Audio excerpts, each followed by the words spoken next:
Então, galera, dando continuidade aqui ainda a essa parte de vetores ainda, onde a gente vai ver hoje aqui como a gente vai calcular a velocidade vetorial média, certo? Para a gente fazer isso, a gente tem que entender o seguinte.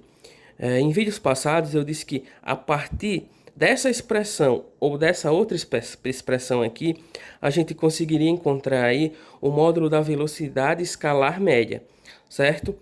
Onde, nesse primeiro caso aqui, a gente tem a variação do espaço sobre a variação do tempo.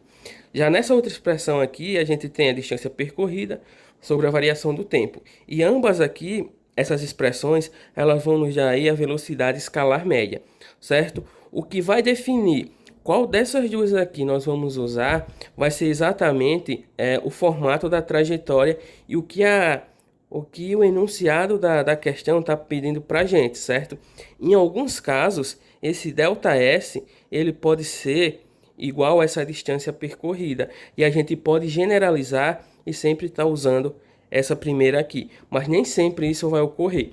Então a gente pode usar tanto essa quanto essa, dependendo muito da questão que a gente está fazendo. Beleza? E eu mostrei aí em vídeos passados como é que a gente vai usar cada uma delas dependendo da questão. Certo? Já para a gente encontrar a expressão, para a gente calcular a velocidade vetorial média, a gente vai estar partindo dessa ideia aqui. Só que diferente desse caso, a gente vai estar representando que a velocidade vetorial média, como ela é um vetor, ela tem que carregar essa seta aqui em cima, ela vai ser igual à razão entre o vetor deslocamento sobre a variação do tempo. Com essa expressão aqui, que a gente fez uma analogia com essas outras duas aqui, a gente consegue encontrar a velocidade vetorial média. Lembrando, esse D que a gente tem aqui, ele é completamente diferente desse D aqui, certo? E eu mostrei isso aí em vídeos passados, porque eles são diferentes, beleza? Mas dando continuidade. Outra coisa que a gente tem que entender aqui é que, como esse ΔT ele vai ser sempre maior que zero, ou seja, como o ΔT ele é sempre positivo, certo? O vetor deslocamento D e o vetor velocidade média, eles vão ter sempre a mesma orientação, ou seja, eles vão ter sempre a mesma direção e o mesmo sentido, ok? Isso, claro, desde que esse D, esse vetor deslocamento D, seja diferente de zero. E para a gente encontrar o módulo dessa velocidade vetorial média, a gente vai dizer que o módulo da velocidade vetorial média vai ser igual ao módulo do vetor deslocamento sobre o intervalo de tempo. Beleza? Então, com essa outra expressãozinha aqui, a gente consegue encontrar o módulo do vetor velocidade média ou da velocidade vetorial média. Aí vai muito de como o autor chama, beleza? Outra coisa também aqui que a gente tem que entender é que o seguinte, no último vídeo, quando a gente estava vendo aí o vetor deslocamento, a gente viu que na maioria das vezes não, aliás, o módulo de ΔS, ele sempre vai ser maior ou igual a D, beleza? Ou seja, dependendo da trajetória, ele é maior e dependendo da trajetória, o módulo de ΔS vai ser igual ao módulo do vetor deslocamento. Isso vai depender muito da trajetória que a gente está analisando, certo? E por conta disso aqui, a gente vai ter que o módulo, vamos botar aqui, ó, o módulo de ΔS sobre ΔT vai ser maior ou igual ao módulo do vetor deslocamento sobre ΔT. E o que isso aqui vai implicar? Isso aqui vai implicar que o módulo da velocidade escalar média vai ser maior ou igual ao módulo do vetor velocidade média. Beleza? Isso, como eu disse, sempre vai estar dependendo aí da trajetória. Ok? Relembrando, esse D aqui, isso é muito importante, por isso que eu estou sempre batendo nessa tecla.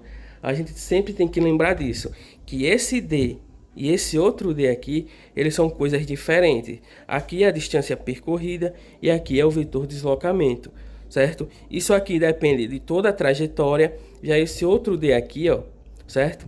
Ele vai depender apenas do início e do final, e a gente definiu ele no último vídeo, beleza?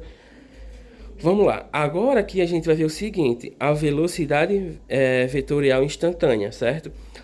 Da mesma forma que a gente fez uma analogia aqui entre a velocidade escalar média e a velocidade vetorial média, a gente também vai fazer uma analogia entre a velocidade vetorial instantânea e a velocidade escalar instantânea.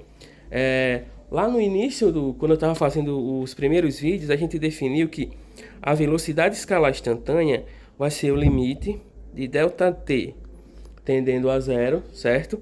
De ΔS sobre ΔT, ok? Isso aqui para velocidade escalar média. Só que para velocidade vetorial média, a gente vai ter o seguinte, ó. A gente vai ter que a velocidade vetorial média, certo?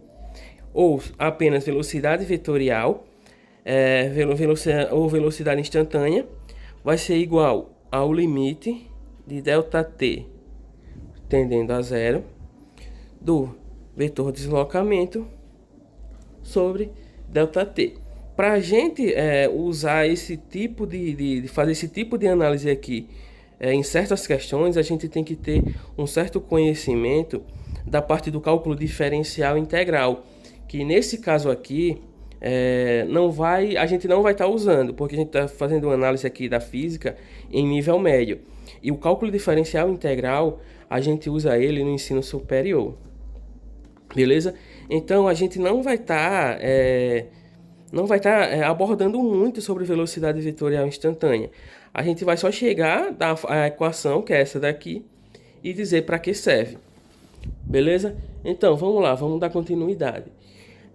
Quando o ΔT, certo? Ele tender a zero, ΔS, aqui ó, o módulo de ΔS, ele também vai estar tendendo ao módulo do vetor deslocamento, certo? E isso vai fazer com que o módulo da velocidade escalar, certo, seja igual ao módulo da velocidade vetorial instantânea, ou seja, o módulo da velocidade escalar instantânea vai ser igual ao módulo da velocidade vetorial instantânea, certo? Então, aqui é basicamente isso, porque, como eu já disse, para a gente estar analisando isso aqui melhor, a gente deveria ter um certo nível de conhecimento em cálculo diferencial integral, e como as questões aqui que eu vou estar abordando são de nível médio, eu não vou estar abordando muito aqui essa parte, certo?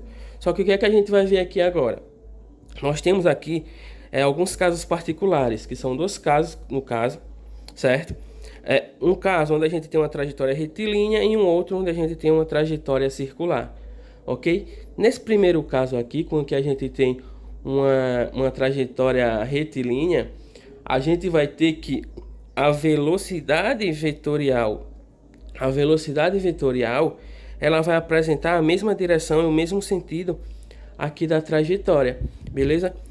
Já nesse movimento circular aqui, que é esse outro caso aqui, a velocidade vetorial instantânea, ela vai ser tangente à trajetória, certo? E por ela ser tangente à trajetória aqui, em cada ponto dessa trajetória, ela vai ser perpendicular ao raio aqui da trajetória, no caso aqui dessa trajetória circular. E se o movimento ainda for um movimento circular uniforme, ou seja, se o movimento for um MCU, a gente vai ter que o módulo da velocidade vetorial A vai ser igual ao módulo da velocidade vetorial B. Isso aqui em módulo, isso aqui em valor absoluto, beleza? Só que, na realidade, a velocidade vetorial A, ela vai ser diferente da velocidade vetorial B, certo? Eu não estou contradizendo nada aqui. Não estou dizendo que isso aqui que eu acabei de falar está errado. O que eu disse no início foi que em módulo, o módulo da velocidade vetorial A é igual ao módulo da velocidade vetorial B. Só que se a gente for fazer uma análise vetorial, esquecendo aí dos módulos dessas velocidades, a gente vai ver que a velocidade vetorial A é diferente da velocidade vetorial B, e a gente consegue perceber isso aqui através desse desenho, que se a gente analisar bem, em cada um desses pontos aqui, as velocidades vão ter direções diferentes. E como essas velocidades têm direções diferentes, elas vão ser diferentes. Então, a velocidade vetorial A e a velocidade vetorial B, elas são diferentes por conta da sua direção, só que em módulo elas possuem a mesma intensidade. Beleza? Valeu!